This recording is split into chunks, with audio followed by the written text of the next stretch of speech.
Hey, wanted to start off this video with making sure that you notice that I'm not wearing the red hoodie. It's here, but I wanted to let you know that I changed hoodie. I'm going to start out this review with the caveat that I don't know lots about steampunk, which is what this actually technically qualifies as. But it has all the elements of fantasy, so I enjoyed it. So this is my review of Lindsay Buroker's The Emperor's Edge.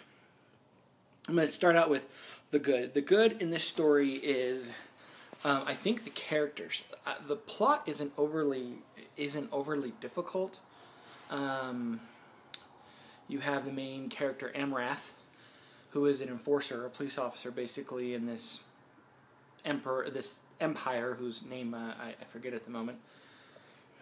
And she, by mayhappen circumstance, gets drawn into a plot having to do with the Emperor and a hostile takeover, etc. Amrath is an interesting character. I think she's probably one of the highlight characters in the series, if not the highlight character. There is one more, Maldonado, who I'll talk about here in a minute, who might be my favorite character. So Amrath is like most female leads. When you write from a female lead perspective, she is the main character. When you come from a main character, a female main character's perspective, they always seem to be on top of the ball. The thing I like about Amrath is I think she's very witty. The plan she comes up with to kind of mess with this plan to overthrow the Emperor is counterfeiting.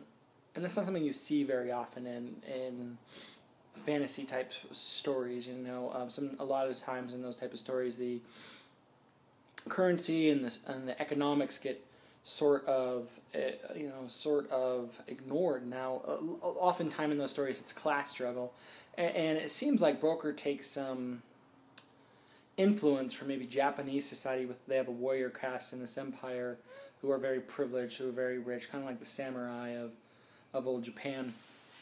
But it is well done. I think really the highlight is Amrath and Sicarius, who's an assassin, and Books, who's kind of a professor, and they put together this team to thwart this plot against the Emperor using counterfeiting.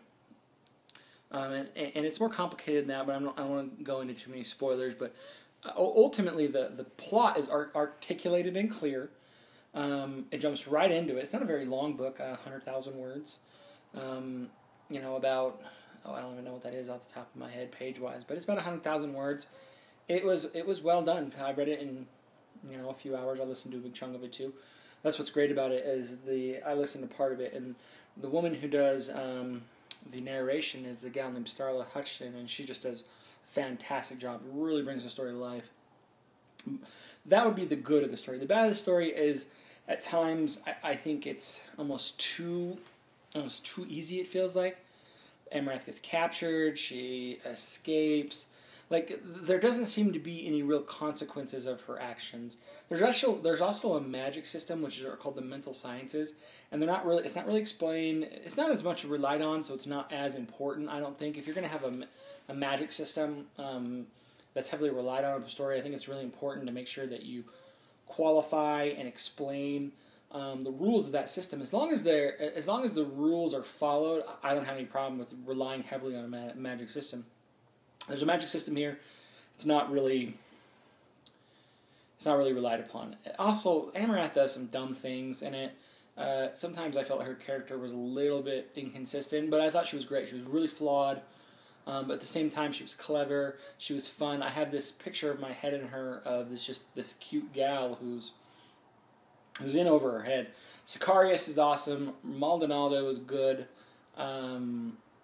I thought that the Emperor, the plot against the Emperor could have been better defined, more drawn out. The bad guys could have been a little bit more tangible. That's one of my problems with this type of fantasy writing, when you're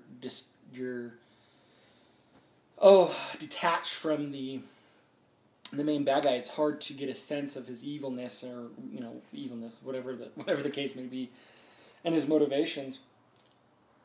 I actually felt that the general who's plotting against the the Emperor in this story was actually fairly fleshed out comparatively, but I wish it would have been done a little bit more.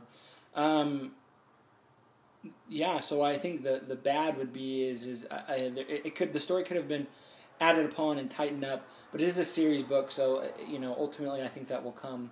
Give it a 4 stars. I enjoyed it. I liked it a lot. I liked listening to it a lot. I thought it was great.